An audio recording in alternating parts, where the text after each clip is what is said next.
Good morning and welcome back દોસ્તો. આપણે છેલ્લે ભાગ 13 માં ચેપ્ટર 5 ની અંદર કયો ટોપિક જોયેલો છે તો કે ઘાતાંકીય વિધેય અને લઘુગુણકીય વિધેય, બરોબર. અને આપણે થોડું ગૂગલ ક્લાસરૂમમાં સ્ટાર્ટ કર્યું છે. એક બે દિવસ થોડું મેનેજ, કદાચ કંઈ પ્રોબ્લેમ થઈ શકે પણ પછી સેટલ થઈ જશે કદાચ. ઓકે, એટલે આજે હવે ઘાતાંકીય અને લઘુગુણકીય વિધેય જે છે એમાં આગળ જઈએ છીએ, કારણ કે હજુ એમાં એક બે વસ્તુ કહેવાની બાકી છે. ઓકે, ઘાતાંકીય વિધેયને આપણે વ્યાપક રીતે શું કીધેલું યાદ છે ને, y is equal to b raise to x, બરોબર.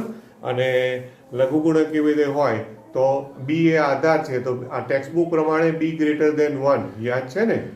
પણ મેં કહેલું કે સાચું જે ઓરિજિનલ વ્યાખ્યા તમે ક્યાંય પણ સર્ચ કરશો ને, આપણી જૂની બુક પર એવું નહીં, ગમે ત્યાં પણ સર્ચ કરશો ને તો ત્યાં b બિલોંગ્સ ટુ શું આપ્યું હશે તમને, r plus minus set of 1. એટલે એમાં ધન વાસ્તવિક સંખ્યાઓ આધારમાં કોઈ પણ હોઈ શકે, એક સિવાયની. કારણ કે એક હોય તો વિધેય y બરાબર b રેઝ ટુ x અચળ થઈ જાય છે, એટલા માટે આવી મેં લાસ્ટ ટાઈમ વાત કરેલી, બરોબર છે.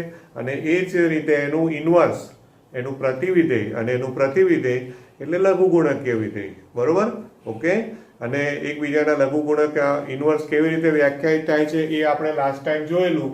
તો હું ખાલી એનું તમને પાછું યાદ કરાવી દઉં કે ભાઈ માની લો કે y બરાબર b રેઝ ટુ x હોય તો એને આ ઘાતાંકીય વિધેયનું સ્વરૂપ છે, તો એને લઘુગુણકીય સ્વરૂપમાં આપણે આધાર હોય ને એ આધાર સેમ જ રહે હંમેશા. એટલે કે log હોય તો log નો આધાર b જ રહે, બરોબર છે. અને log ઓફ b એટલે sorry log of y two the base b is equal to x. આ તમારે ખાસ યાદ રાખવાનું રહેશે દોસ્તો. આ એકબીજામાં રૂપાંતર આવું છે ને, દાખલાઓ ગણતી વખતે આવું બહુ જરૂર પડશે. તમને કદાચ આવી રકમ આપી હોય તો મને ઘાતાંકીયમાંથી લઘુગુણકીયમાં ફેરવવાની જરૂર પડશે, લઘુગુણકીય આપ્યું હશે તો એમાંથી ઘાતાંકીયમાં ફેરવવાની જરૂર પડશે. આવું વિકલન સંકલનના ઢગલાબંધ દાખલાઓમાં તમને જરૂર પડશે. ઓકે, બરોબર છે. ઓકે, એટલે આને તમારે ખાસ યાદ રાખવાનું કે કેવી રીતે એકમાંથી બીજામાં રૂપાંતર થાય છે. યાદ એટલું રાખજો કે બંનેનો બેઝ, આધાર એટલે કે બેઝ ના બદલાવો જોઈએ. અહીંયા પણ લોગમાં આધાર b જ છે અને આમાં પણ આધાર b છે. b આધાર કોઈ દિવસ બેઝ કોઈ દાડો બદલાતો નથી. ખ્યાલ આવ્યો કે નહીં? ઓકે, એટલે આટલું યાદ રાખજો. એટલે જસ્ટ તમને ઉદાહરણ તરીકે આપું, દાખલા તરીકે મને ધારો કે આવું આપ્યું હોય કે y is equal to 5 raise to x, તો એને મારે આ ઘાતાંકીય છે એને મારે લોગમાં લખવાનું આવે તો હું શું લખીશ? તો આધાર મારે 5 જ લખવાનો, કારણ કે 5 આધાર છે, બરોબર છે. log of y two the base 5 is equal to x. તો આ મેં તમને એક ઉદાહરણ તરીકે આપ્યું કે આવી રીતના એક સ્વરૂપમાંથી બીજા સ્વરૂપમાં રૂપાંતર થાય છે. Okay, right. અચ્છા, હવે આમાં જે થોડીક વસ્તુ વિગત કહેવાની બાકી રહી છે એ હું તમને કહી દઉં. ઇમ્પોર્ટન્ટ નોંધ, ઘાતાંકીય વિધેયમાં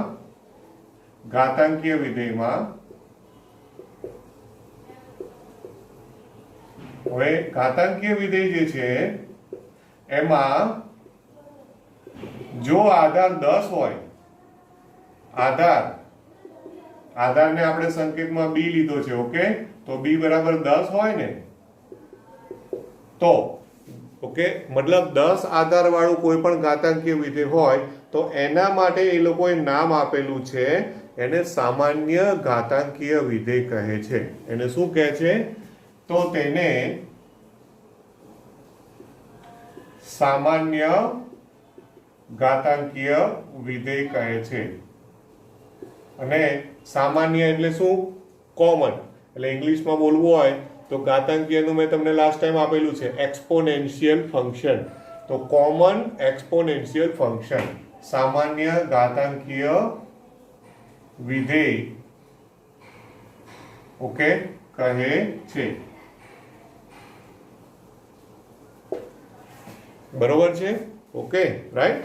તો આ સામાન્ય ઘાતાંકીય વિધેયની વાત કરી મેં, બરોબર. હવે મતલબ કે દાખલા તરીકે તમને કોઈ પણ રકમ આપે fx અથવા તો y, અને મેં જેમ અહીંયા 5 ની x ઘાત આપી છે, 5 ની બદલે ધારો કે હું 10 લખું 10⁻x. ઓકે, આ જસ્ટ ફોર એક્ઝામ્પલ, આધાર 10. તો 10 આધાર વાળું કોઈ પણ આ ટાઈપનું વિધેય આપે, બરોબર, y = 10⁻x, તો એને તમે શું કહેશો? કોમન એક્સપોનેન્શિયલ ફંક્શન અથવા તો સામાન્ય ઘાતાંકીય વિધેય. ઓકે, હવે એક બહુ જ વેરી ઇમ્પોર્ટન્ટ નોંધ તરીકે આપું છું, સાંભળી લેજો ખાસ. ઓકે, એ ઘાતાંકીય વિધેયમાં પણ આવશે, લઘુગુણકીય વિધેયમાં પણ આવશે. ઓકે,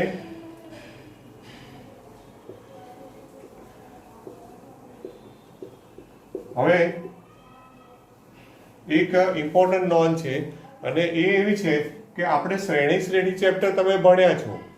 ઓકે, એ શ્રેણી ચેપ્ટર જે છે ને, એ શ્રેણી ચેપ્ટરમાં આપણને અમુક વસ્તુ જ ભણાવવામાં આવી છે, અમુક વસ્તુ આપણને ભણાવવામાં નથી આવી.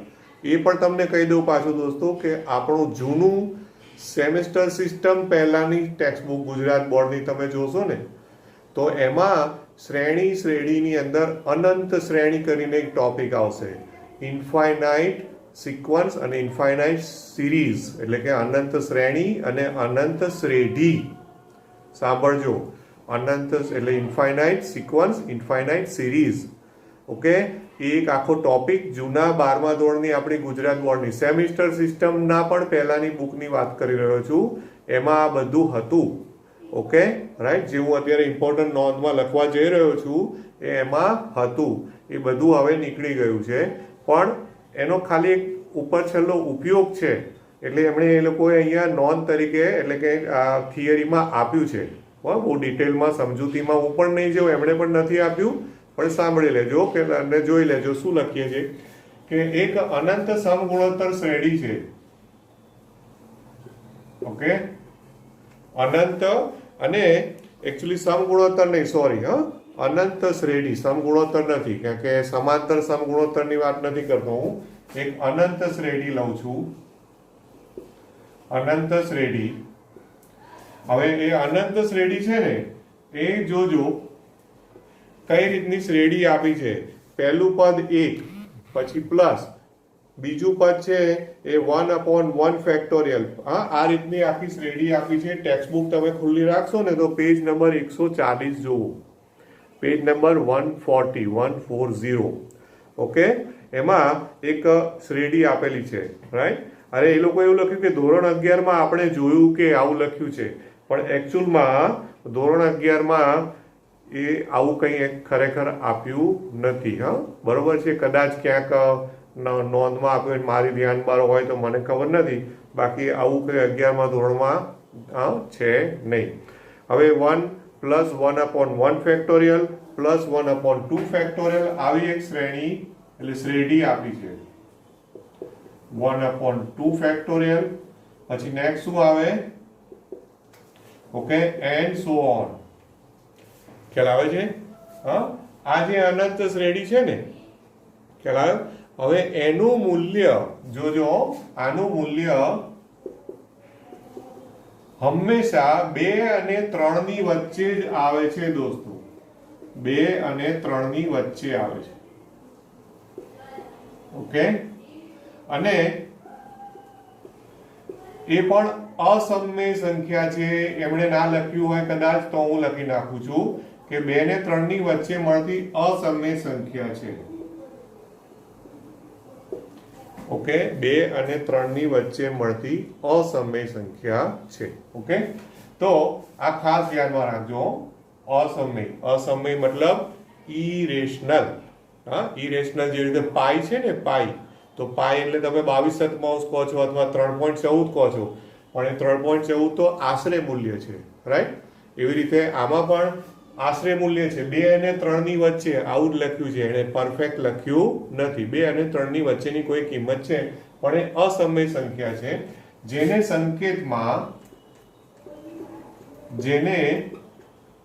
સંકેતમાં સ્મોલ ઈ વડે દર્શાવાય છે. સંકેતમાં શાના વડે દર્શાવાય છે? સ્મોલ ઈ વડે દર્શાવાય છે. અને માટે આ જે અનંત શ્રેણી છે એને હું ફરીથી લખું તો small e is equal two 1 plus 1 upon 1 factorial plus 1 upon 2 factorial plus 1 upon 3 factorial and so on. આને ઓકે યાદ રાખજો. એકચ્યુઅલમાં હું એવું કહું છું કે આને યાદ રાખજો એટલે એવું ના વિચારશો કે આનો આપણે 12મા ધોરણના ટેક્સ્ટબુકના દાખલાઓમાં આ શ્રેણીનો ઉપયોગ આવશે. ના, આ શ્રેણીનો ઉપયોગ નહીં આવે. આ સંકેતનો ઉપયોગ બહુ જ આવશે. તમને કહી દઉં, સાંભળી લેજો. લક્ષ, વિકલન અને સંકલન એ બધામાં જ્યાં પણ લોગ એટલે કે લઘુગુણક વાળું પદ આવે ને, તો લઘુગુણકમાં હંમેશા એનો બેઝ એટલે કે આધાર એ કમ્પલસરી ફરજિયાતપણે સ્મોલ ઈ લેવામાં આવે છે દોસ્તો. ઓકે, સાંભળજો. લઘુગુણકમાં કયો આધાર લેવામાં આવે છે? ઈ, સ્મોલ ઈ. અહીંયા દાખલા તરીકે આ તો ઘાતાંકીયની વાત કરી છે, લઘુગુણકનું આપણે હમણાં જોઈએ છે, પણ ઘાતાંકીયમાં મેં કહ્યું કે ભાઈ 10 આધાર હોય તો એ 10 આધાર હોય તો આપણે શું કીધું એને? સામાન્ય. એને શું નામ આપ્યું છે? Common exponential function. બરોબર છે. તો એવી રીતે ઘાતાંકીયમાં પણ છે, પણ ઘાતાંકીયનો એટલો બધો જેવું વિકલન સંકલનમાં લોગમાં ધ્યાન રાખવું પડે છે ને એવું આમાં નહીં રાખવું પડે, કારણ કે એમાં રકમમાં આપેલું હશે ઈ આધાર હશે. અને આ જે ઈ આધાર છે ને, આ ઈ આધાર વાળો વિધેય લો. ઓકે, આધાર વાળું વિધેય y બરાબર e raise to x. e raise to x એટલે હવે અહીંયા જેમ 10 ની x ઘાત છે, 5 ની x ઘાત છે, એની બદલે મેં શું લીધું? e રેઝ ટુ x કર્યું છે દોસ્તો. સાંભળી લેજો અને જોઈ લેજો કે e રેઝ ટુ x હોય તો એને ઓકે આ જે આધાર છે ને, બરોબર છે, આ ટાઈપનું કોઈ પણ વિધેય આવે ને, e raise to x, e raise to 2x, e raise to 3x, e raise to x/2, તો એના માટે એ લોકોએ નામ આપ્યું છે પ્રાકૃતિક ઘાતાંકીય વિધેય. શું નામ આપ્યું છે એમને? પ્રાકૃતિક, નેચરલ એક્સપોનેન્શિયલ ફંક્શન. પ્રાકૃતિક. ઓકે, તો એને પ્રાકૃતિક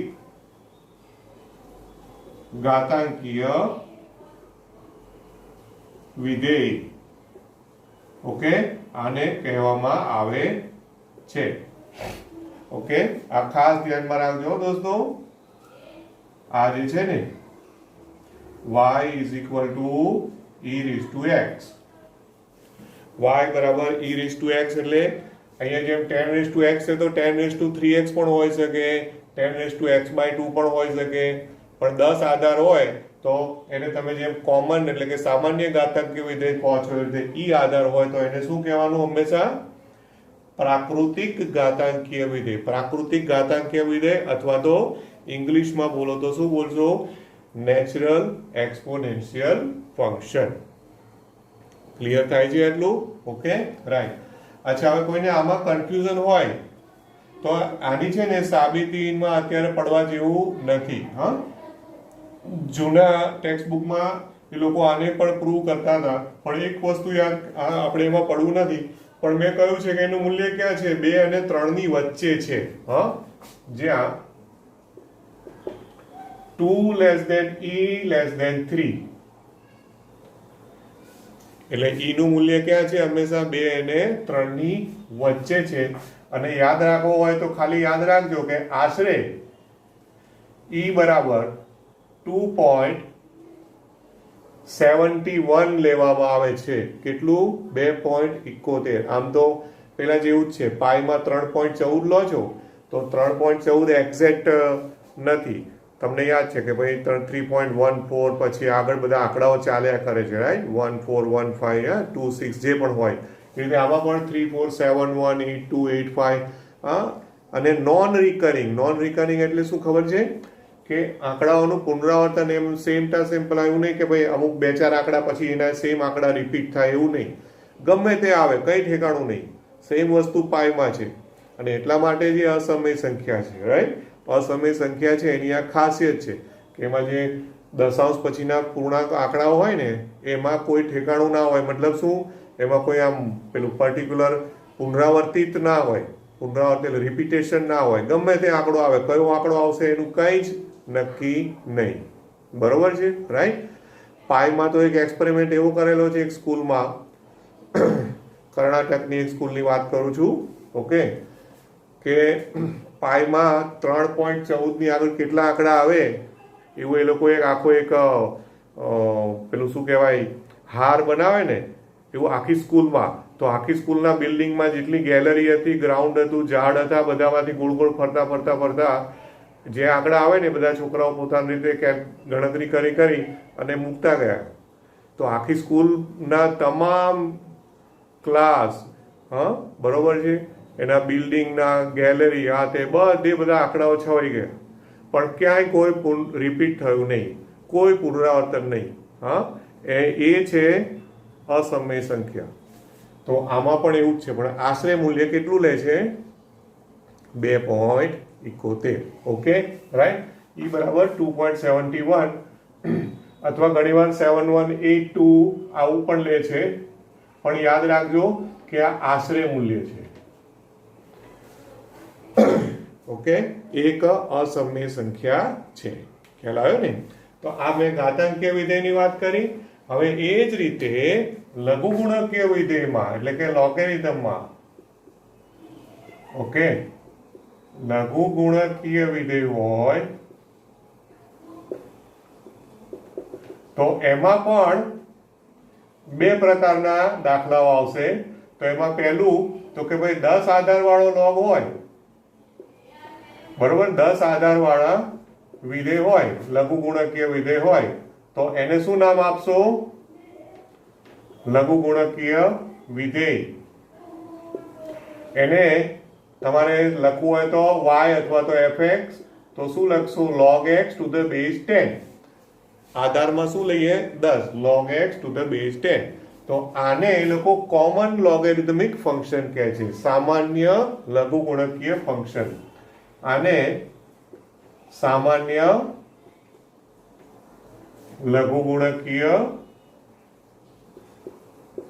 ફંક્શન અથવા તો વિધેય કહે છે. બરોબર. અને બરોબર, તથા જો તમે આવી રીતે લો y બરાબર fx is equal to log x to the base e, આધારમાં 10 આધારની બદલે તમે કયો આધાર લો? e લો, તો એને એ લોકો નેચરલ લોગેરિધમ કહેશે. એના માટે શું શબ્દ વાપરશે? તો એને નેચરલ એટલે કે ગુજરાતીમાં લખું તો શું કહેવાય? પ્રાકૃતિક લઘુગુણકીય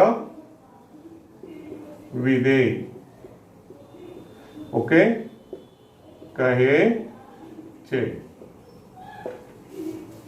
બરાબર છે? ખ્યાલ આવે ને? તો આ ટાઈપના ટૂંકમાં આવે. જો તમને યાદ હશે, તમે લોકો પ્રેક્ટિકલમાં, ફિઝિક્સમાં, કેમેસ્ટ્રીમાં લોગ ટેબલ જુઓ છો, બરાબર ને? તો તમને ખ્યાલ છે ને કે લોગ ટેબલ આપણે જે જોઈએ છે એ લોગ ટેબલનો આધાર શું છે દોસ્તો? હા, એ લોગ ટેબલ તમે જે જોઈ રહ્યા છો પ્રેક્ટિકલમાં એ છે આધાર 10 વાળું છે, એટલે કે આ છે. ઈ આધાર વાળું લોગ ટેબલ આપણી પાસે તૈયાર નથી. એને તમારે જોવું હોય તો તમારે કાં તો કોમ્પ્યુટરમાં અથવા તો પછી તમારી પાસે કેલ્ક્યુલેટર કેવું જોઈએ? સાયન્ટિફિક. ઓકે, સાયન્ટિફિક કેલ્ક્યુલેટર હોય તો તમે ઈ આધાર વાળો લોગેરિધમનું કોઈ પણ મૂલ્ય શોધી શકો છો. બરોબર છે? હા, તો પ્રાકૃતિક લઘુગુણકીય વિધેય અથવા તો નેચરલ લોગેરિધમિક ફંક્શન. તો આટલી વસ્તુ આપણે બાકી હતી, પેલું સામાન્ય એટલે કે કોમન અને નેચરલ, એ બે ચર્ચા આપણે લાસ્ટ ટાઈમના લેક્ચરમાં બાકી હતી, એટલે એ મેં આજે લીધી છે. ઓકે, અને ત્યાર પછી આ લોગ જે છે ને એ લોગમાં એના કેટલાક ગુણધર્મો છે, લઘુગુણકના ગુણધર્મો છે. ઓકે, એ કેટલાક ગુણધર્મોની આપણે વાત કરીએ જે તમે કદાચ ઓલરેડી જાણતા હશો, એક બે તમારા માટે નવા આવશે. લઘુગુણકના એટલે કે લોગના ગુણધર્મો. ઓકે, હવે એમાં પહેલું, રાઈટ, તમે કદાચ 11thમાં અને પ્રેક્ટિકલ્સમાં એમાં તમે ઉપયોગ કર્યો હશે, રાઈટ. બીજા કોઈ સબ્જેક્ટ્સના તમને કદાચ ફિઝિક્સ કે કેમેસ્ટ્રીના સરે પણ શીખવાડ્યું હશે કે લોગ ટેબલ કઈ રીતે જોવાય, એમાં લોગનો ગુણધર્મનો ઉપયોગ કેવી રીતે થાય. એટલે એ તમારા માટે મોસ્ટલી નવું નહીં હોય, પણ અહીંયા એઝ એ ગુણધર્મ આપ્યું છે એટલે હું તમને કહી દઉં છું કે એ ગુણધર્મમાં પહેલો ગુણધર્મ છે એ આવો છે કે log of xy to the base a હોય. ધારો કે a બેઝ છે અને log of xy છે. આ xy એટલે શું થયું? x ગુણ્યા y. તો is equal to log x, okay, વત્તા log y, બંનેમાં બેઝ a. એ બેઝ નો મતલબ શું કે કોઈ પણ આધાર ગમે તે હોઈ શકે. એ બરાબર 10 પણ હોઈ શકે, 5 પણ હોઈ શકે, ઈ પણ હોઈ શકે, કઈ પણ હોઈ શકે. પણ યાદ રાખવાનું કે ગુણાકારનો સરવાળો થાય. x ગુણ્યા y છે તો log x વત્તા log y થાય. ગુણાકાર હોય તો સરવાળો થઈ જાય. પણ આનું ઊંધું ના કરતા દોસ્તો, બહુ લોચા મારો છો તમે એક્ઝામમાં. પરંતુ ઘણા શું કરશે ખબર છે? આવું આવે ને, પેલું મગજમાં બેસી ગયું કે ગુણાકારનો સરવાળો, એટલે ઊંધું સરવાળાનો ગુણાકાર કરી કાઢે. એટલે આવું આવે ને, ધારો કે log of x plus y, તો પાછું આવું કરી કાઢે. કે મગજમાં કેવું હોય કે ગુણાકારનો સરવાળો, એટલે ગુણાકારનો સરવાળો, એનો મતલબ કે સર બોલ્યા હતા કે ગુણાકારનો સરવાળો, તો કે સરવાળાનો ગુણાકાર થાય જ ને. ધ્યાન રાખજો. ઓકે, આ x ગુણ્યા y છે, આ x વત્તા y છે, તો આમાં નોટ ઇક્વલ ટુ છે. ધ્યાન રાખજો. ખ્યાલ આવ્યો? આ બહુ ધ્યાન રાખજો, કારણ કે એક્ઝામમાં શું થાય છે કે ગુણધર્મના ઉપયોગમાં બહુ ગોટાળા મારતા હોય છે તમે લોકો, એટલે ખાસ ધ્યાન આપજો. ઓકે, આ એક ગુણધર્મ થયો. પછી બીજો ગુણધર્મ જે પણ તમારા માટે લગભગ જાણીતો છે એ છે આ ગુણાકાર હોય તો સરવાળો થાય ને ભાગાકાર હોય તો બાદબાકી થાય. એટલે log of x upon y to the base a હોય તો is equal to log x to the base a minus log y to the base a. બરાબર છે? તો આ થયો ભાગાકારનો ગુણધર્મ. એટલે ભાગાકારની બાદબાકી થાય, એટલે એવું ના કરતા પાછું કે બાદબાકી હોય તો ભાગાકાર. એટલે મતલબ પણ પાછું મગજમાં ઘૂસી ગયું હોય એટલે x માઇનસ y આવે ને, બરોબર ને? અહીંયા આધાર એ હોય તો પાછું કે બાદબાકી છે તો કે ભાગાકાર કરી કાઢો. એકચ્યુઅલમાં એવું થાય નહીં, આ ધ્યાન રાખજો. એટલે ઘણા શું કરશે, બાદબાકીનો ભાગાકાર એટલે શું લખે ખબર છે? આવી રીતે લખે ભાગાકાર, એટલે log x. ઘણા તો પાછા log x upon log y કરે, એ તો પાછું સાવ ઊંધું. log of x upon y પણ ઘણા લખી નાખે ઊંધું, અથવા તો ઘણા તો એની બદલે બીજું શું લખી નાખશે, log x upon log y.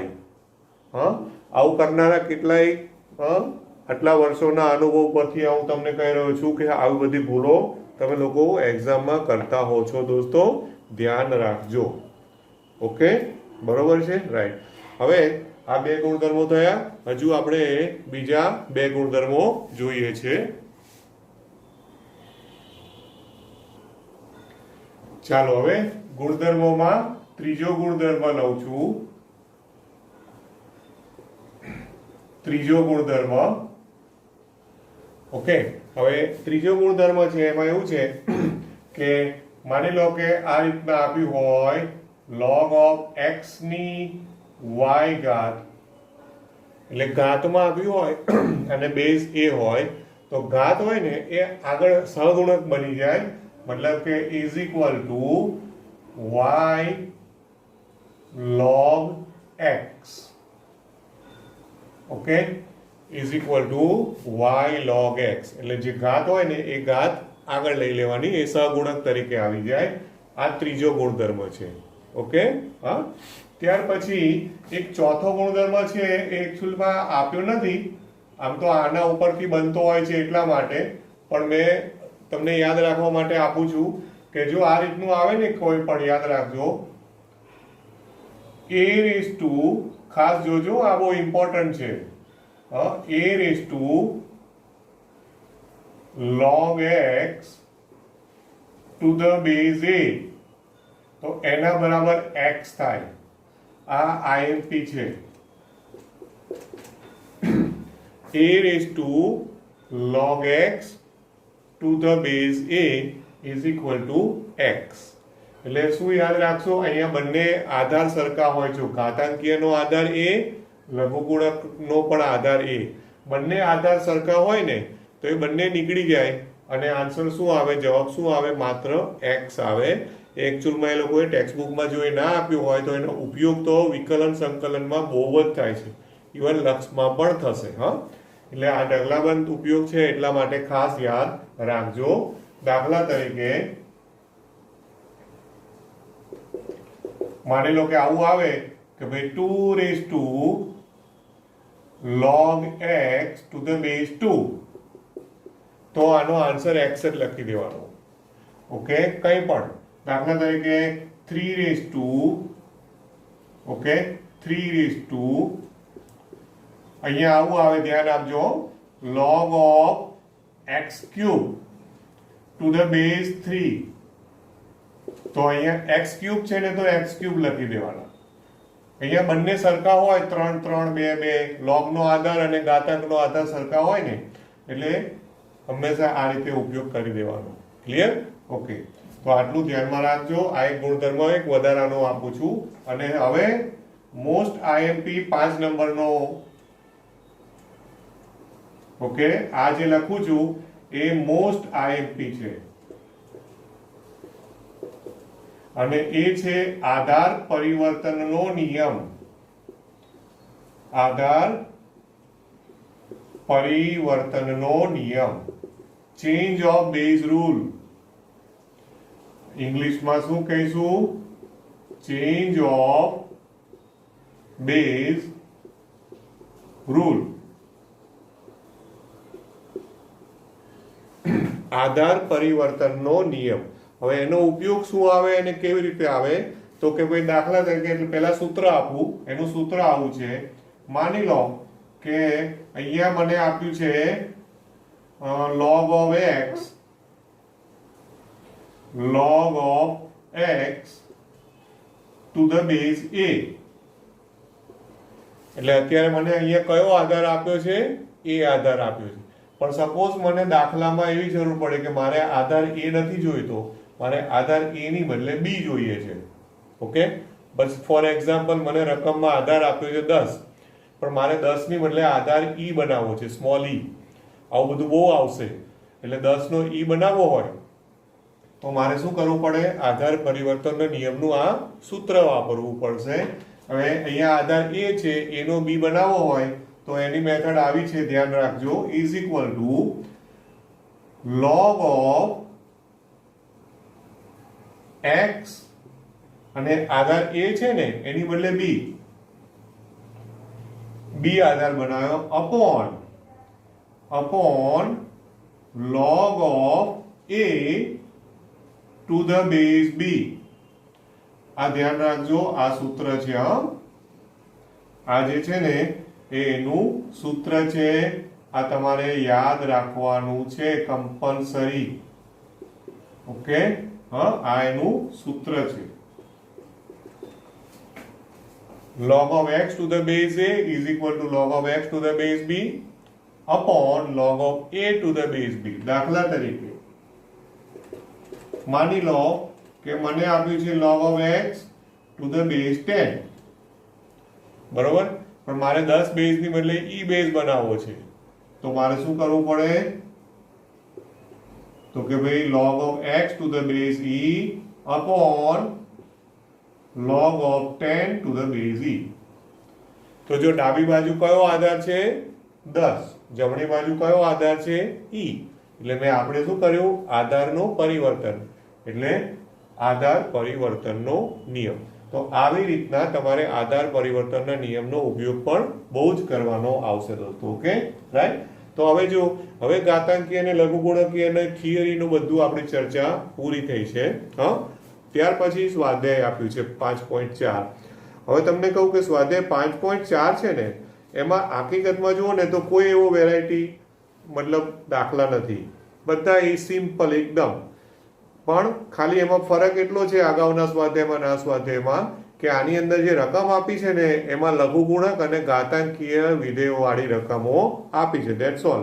બાકી બીજું કોઈ જ છે નહીં. દાખલા તરીકે સ્વાધ્યાય 5.4 અને એમાં સપોઝ કે હું બીજો દાખલો લઉં. ઓકે, પહેલા દાખલાને હું ખાલી મોઢે તમને ચર્ચા કરી દઉં છું. પહેલો દાખલો છે એની રકમ શું છે, ટેક્સ્ટ બુકમાં પેજ નંબર 144 જોજો, 144. એમાં પહેલી દાખલો છે e⁻x/sin x. ઓકે, હવે તમારે એનું x વિશે વિકલિત શોધવાનું છે. તો તમે આનું d/dx કરો તો શું આવશે દોસ્તો? ભાગાકારનો નિયમ આવે કે નહીં? સિમ્પલ, છેદ m નું m, અંશનું વિકલન, માઇનસ અંશ m નો m, છેદનું વિકલન. બરોબર છે? ઓકે, ખ્યાલ આવ્યો કે નહીં? ક્લિયર થાય છે આટલું? રાઈટ. હવે આ વિકલન આવ્યું એટલે મને યાદ આવ્યું છે, એટલે આ સ્વાધ્યાય શરૂ કરતા પહેલા અહીંયા જગ્યા છે તો બે વિકલિતના સૂત્રો યાદ રાખવા પડશે તમારે. યાદ રાખી લેજો ઘાતાંક આના વિકલિત વાળા સૂત્રો.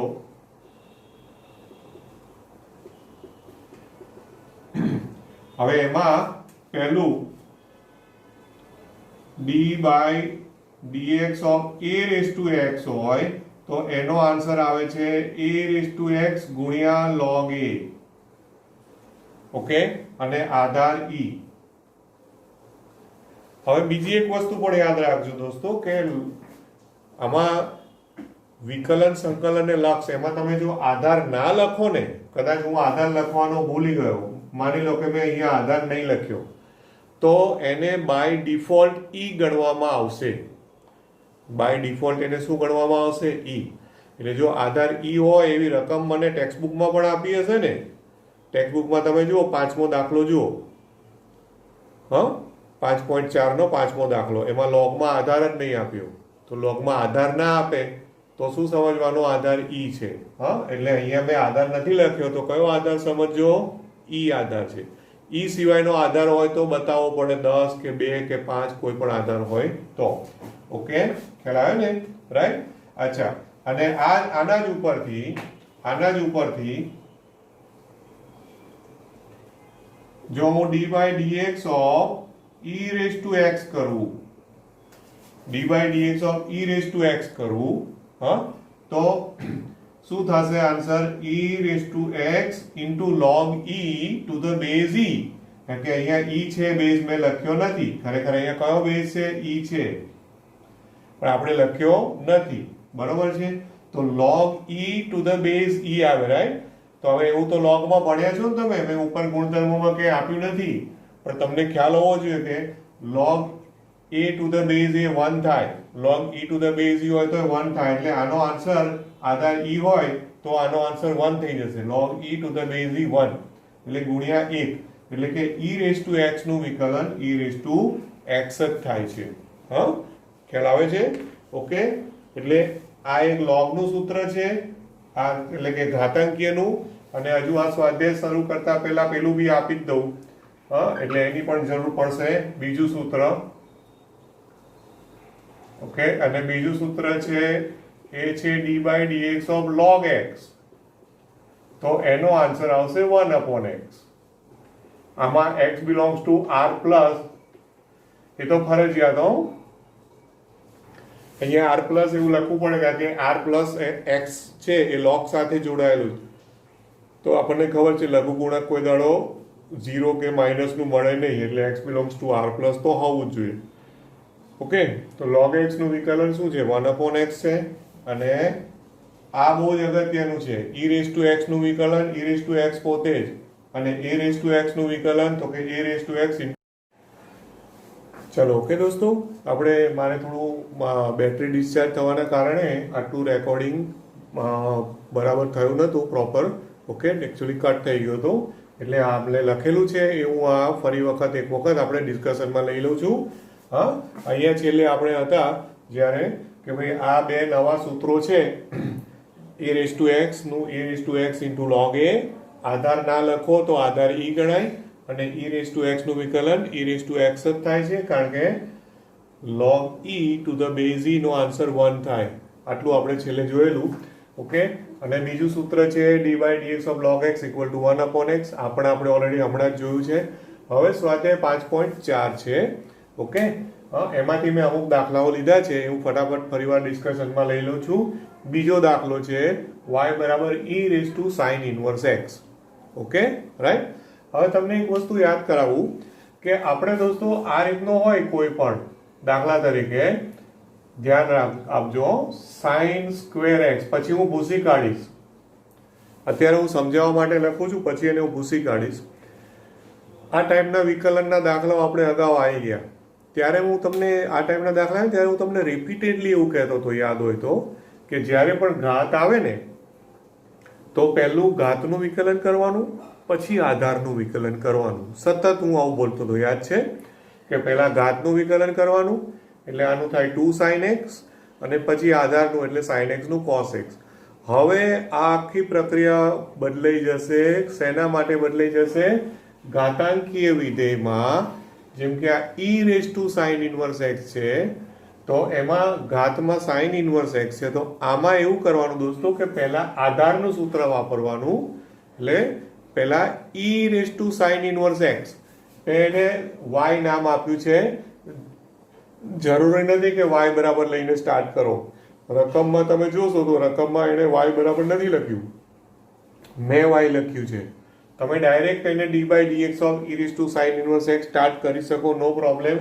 ઓકે, બરાબર, રાઈટ. હવે તમે જુઓ કે એમાં મેં કઈ રીતના વિકલન કર્યું છે અહીંયા, તો કે e raised to sin inverse x, તો એમાં આ સૂત્ર લાગ્યું પહેલું e raised to x, તો e raised to x નું શું થાય? e raised to x થાય છે ને, તો એ પ્રમાણે e raised to sin inverse x નું પહેલું શું થયું? e raised to sin inverse x થયું.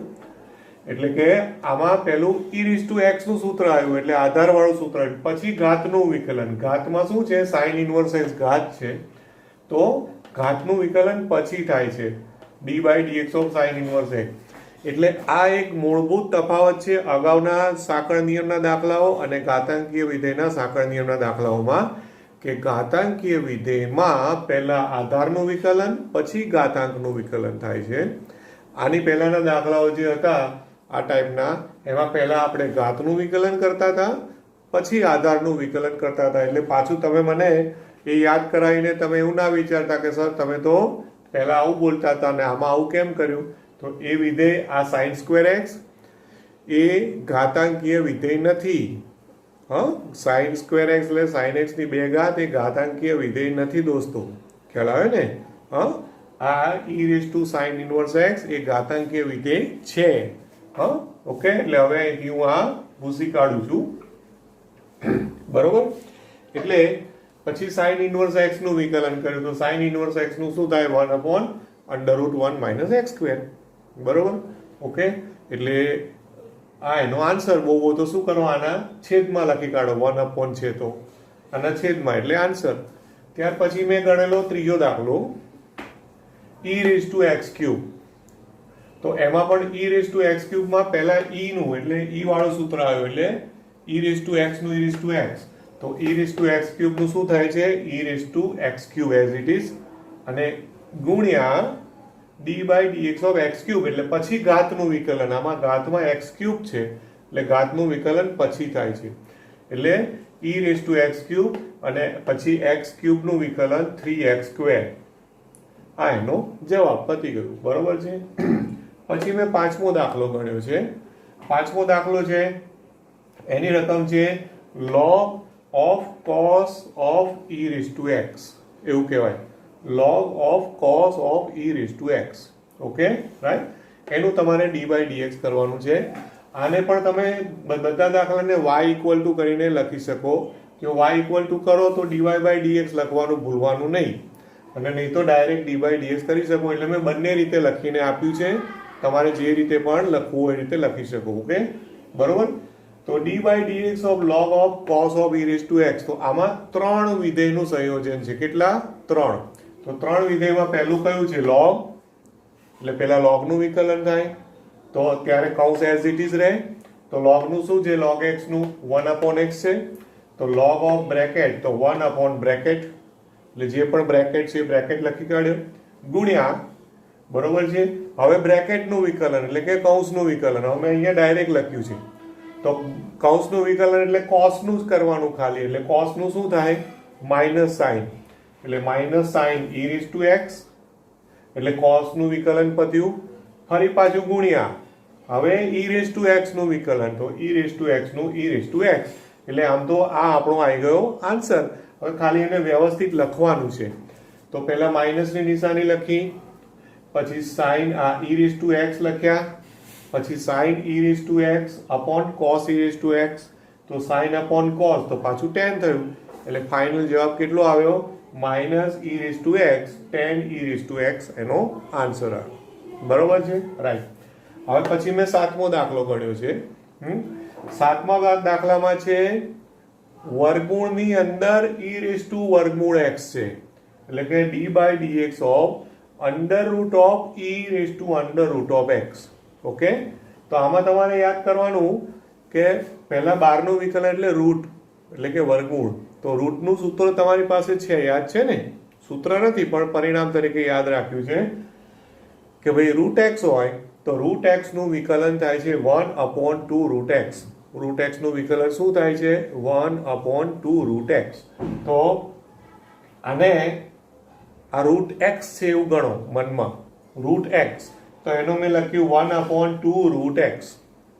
બરોબર છે, એટલે રૂટનું એટલે 12ના વર્ગમૂળનું પત્યું ગુણ્યા પછી અંદરનું વર્ગમૂળની અંદરનું વિકલન એટલે e⁻x નું વિકલન, એટલે e⁻x નું વિકલન તો e⁻x નું e⁻x થાય.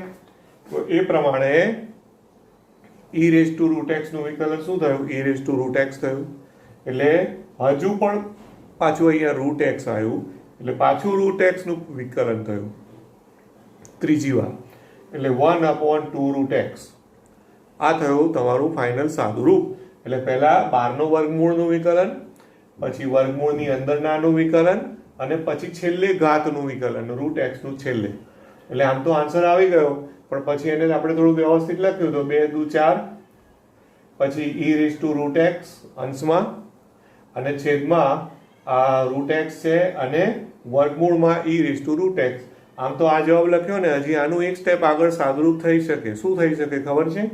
અહીંયાથી ઉપર નીચેથી તમે e⁻x ઉડાડો ને તો અંશમાં આ જે વર્ગમૂળ છે વર્ગમૂળ અંશમાંથી વર્ગમૂળ એટલે છેદમાંથી વર્ગમૂળ જતું રહે, કટ થઈ જાય અને ઉપર વર્ગમૂળ આવી જાય. એટલે વર્ગમૂળ ઓફ એટલે કે √e⁻x અપોન 4 √x એવો ફાઇનલ જવાબ તમે આપી શકો, અથવા આને પણ જવાબ તરીકે આપશો તો ચાલશે. બરોબર. તો આટલા મેં દાખલાઓ આમાં ગણ્યા છે, 2, 3, 5 અને 7. રાઈટ. હવે આ દાખલાઓમાં મેં કહ્યું એમ બીજું કોઈ વેરાયટી નથી, પણ ખાસ નવું શું છે તો કે સૂત્રોનો નવા સૂત્રો આવ્યા છે. આ નવા સૂત્રો, હવે આ જો e⁻x નો તો હજુ ઉપયોગ આવ્યો જ નહીં. જો આમાં ક્યાંય આપણે જેટલા દાખલા ગણ્યા ને એ બધામાં e⁻x જ આવ્યું, એટલે એવું ના માનતા કે e⁻x નો સૂત્રનો ઉપયોગ નહીં આવે. રાઈટ. કારણ કે બુકમાં તમે જોશો ને તો આ સૂત્ર આપેલું નહીં હોય કદાચ. ઓકે, ના આપ્યું હોય તો પણ એને ધ્યાનમાં રાખજો, કારણ કે JEE માં તો આવાના જ છે, કમ્પલસરી છે. એટલે સપોઝ 2⁻x હોય તો 2⁻x into log 2 આ રીતના વિકલનો થશે. Okay, right. એટલે આ સ્વાધ્યાયમાં નવું શું છે તો કે આ સૂત્રોનો ઉપયોગ એ નવું છે, બાકી તો બધું એઝ ઇટ ઇઝ છે. સાંકળ નિયમનો ઉપયોગ કરવાનો છે, ગુણાકારનો નિયમ આવશે, ભાગાકારનો નિયમ આવશે, એ બધું એઝ ઇટ ઇઝ આવશે જે પણ હોય એ. બરોબર છે.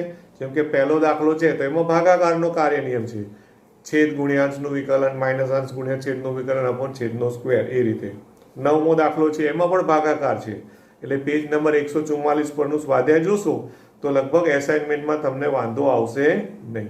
બરોબર કે નહીં? Okay, right. તો આપણે આટલે સુધી આજે રાખીએ છીએ. નેક્સ્ટ લેક્ચરમાં આપણે આનાથી આગળ એક અગત્યના ટોપિકમાં જઈશું, અને એ છે લઘુગુણકીય વિકલન. Right. So thank you very much. Have a nice day.